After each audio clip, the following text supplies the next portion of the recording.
Էթիկա չունեք, տակ չունեք, որ լսեք, էլի, սենց եք անում։ Դե էսա ձեր փողոցային փողոցից ազգային ժողով է։ Ինչ եք ուզում որ ես ձեզ ասեմ։ Այն մարդիկ ովքեր առաջի 1, 2, 3 անգամ ասելու չեն ընկալում, ուրեմն մի քանի անգամ տի ասենք եւ մատել բամփենք։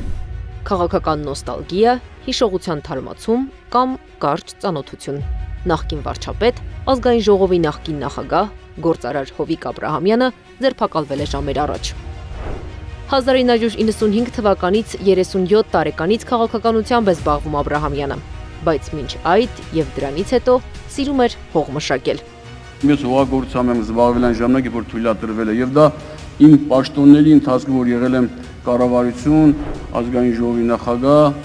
ես այդ չեմ վաստակել եւ ոչ էլ կոռուպցիայի միջոցով եմ այդ գումարները դիզել։ Դա աշխատանքի արդյունքում եւ երբ որ օրենքը թույլ է տվել զբաղվել, չինովնիկին զբաղվել են, երբ որ արգելել է, մենք չենք զբաղվել։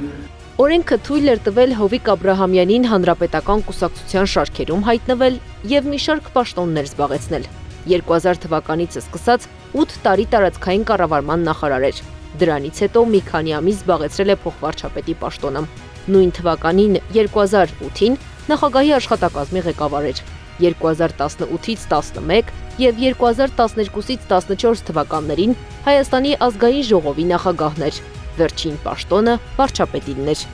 Ցանկություն ունեմ իմ որդուս մի արու զավակ ունենամ։ Բայց դուք նաև քաղաքական ցանկությունները։ Քաղաքական ցանկությունները ին։ Որ ձեզ մեկ գործադիր մարմին տեսնել, պարոն։ Ով է ասել։ Մասնավորապես վարչապետի Լավ, դերեք չշտապենք, տես բան չկա, դուք հիմա ճիշտ չեք ասում, կոռեկտ ասած։ Ամեն դեպքում լրագրողը ճիշտ դուրս եկավ։ Հովիկ Աբրահամյանը 2014-ից 16 թվականներին զբաղեցրել է Հայաստանի վարչապետի պաշտոնը։ Հարգելի գործընկերներ, մի կախված մարդ ուզում է այսօր լավ օրվա մեր տրամադրությունը փչացնի, բայց ես ուզում եմ հայտարարեմ մի գիտություն մեր հանրությանը, իմ հայտարարագրից ավել ինչ որ կախված մարդը ներկայացրեց, նվիրում եմ իրեն։ 9 տարի առաջ Հովիկ Աբրահամյանը Նիկոլ Փաշինյանին էր նվիրում չհայտարարագրված ունեցվածքը։ Ոտից կախված մնա, թե արձագանքեք։ Իհարկե, արձագանք եղավ։ Փաշինյանը երկրորդ դեմքով չդիմելու հորդոր արեց։ Ըստ օդում կախված լուրերի, Հովիկ Աբրահամյանն իր պաշտոնական լիազորությունները լայնորեն չարաշահել է անձնական հարստություն եւ ունեցված կուտակելու համար։ Այս ելույթից 9 տարի անց Փաշինյանի վարչապետության օրոք ձերբակալվեց Աբրահամյանը։ Այսօր նրա տունն էր խուզարկվում։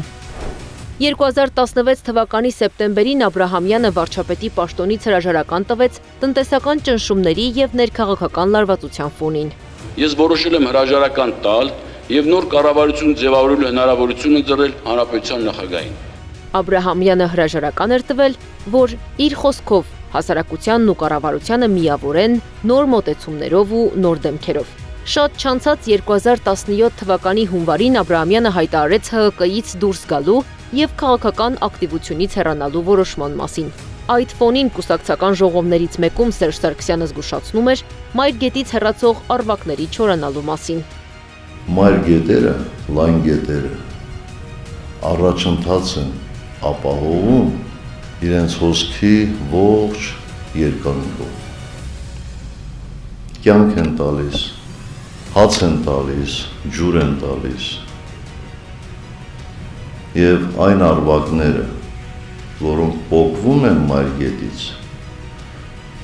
եւ կարճ ժամանակում նորից չեն մտնում նույն հոսքի մեջ, չորանում են ու գնում են։ Աբրահամյանի պատասխանը չէր ուշացել Facebook-յան ստատուսի տեսքով։ Գետերի եւ առվակների փոխհարաբերությունը լավն էր, ինքս էլ հավանել եմ։ Չմոռանանք նաեւ, որ մայր գետերը ոչ այլ ինչ են, քան ինքնամոռաց առվակների միավորում, բայց ինչ որ պահից գետ լցվող տեխնոլոգիական գործարանի խառնուրդային ջրերը կմխտրեն ողջ մայր հունը, անպիտան կդառնա ամբողջը։ Միգուցե մինչ այդ պոկված դեռ սեփական հողի հոտը կրող առվակները մինչև ոչնչանալը հասցնեն գոնե 1-2 բնակավայրի կյանք պարգևել։ Ամեն դեպքում ես չեմ լքել հանրապետականը եւ ես կարծում եմ, որ անփոխանելի մարդիկ չկան։ Աբրահամյանը հայտնի է որպես խոշոր բիզնեսմեն։ Ըստ մամուլի բազմաթիվ հրապարակումների, նա ու իր ընտանիքը տասնյակ ոլորտներում մեծ ներդրումներ են ունեցել։ Վարչապետի պաշտոնից հեռանալուց հետո տարածվեցին լուրեր, թե նա սկսել է վաճառել իր բիզնեսները, ներառյալ որոշ հանքեր եւ գույքեր։ Մամուլն ակտիվ քննարկում էր նաեւ Հովիկ Աբրահամյանի խնամիական կապերը գործարար Գագիկ Ծառուկյանի հետ։ Ի դեպ, քաղաքականությամբ զբաղվելու տարիներին Աբրահամյանը մարդկանց մի քանի անգամ խոսքով հասկացնելու ձևը առաջարկում էր փոխարինել գործով։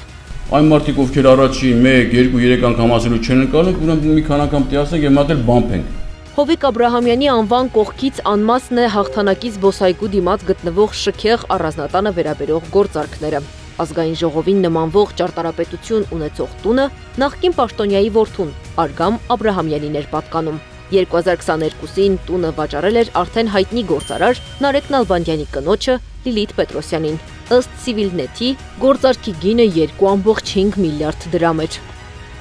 Վերադառնալով մեր օրեր, Աբրահամյանին ձերբակալել են մի քանի դրվագ փողերի լվացման, պաշտոնական լիազորությունները չարաշահելու եւ ձեռնարկատիրության ապօրինի մասնակցության մեղադրանքով։ Այլ մանրամասներ դեռ հայտնի չեն։ Անիա Բաղյան, Նոնա Գևորգյան, ABC Media։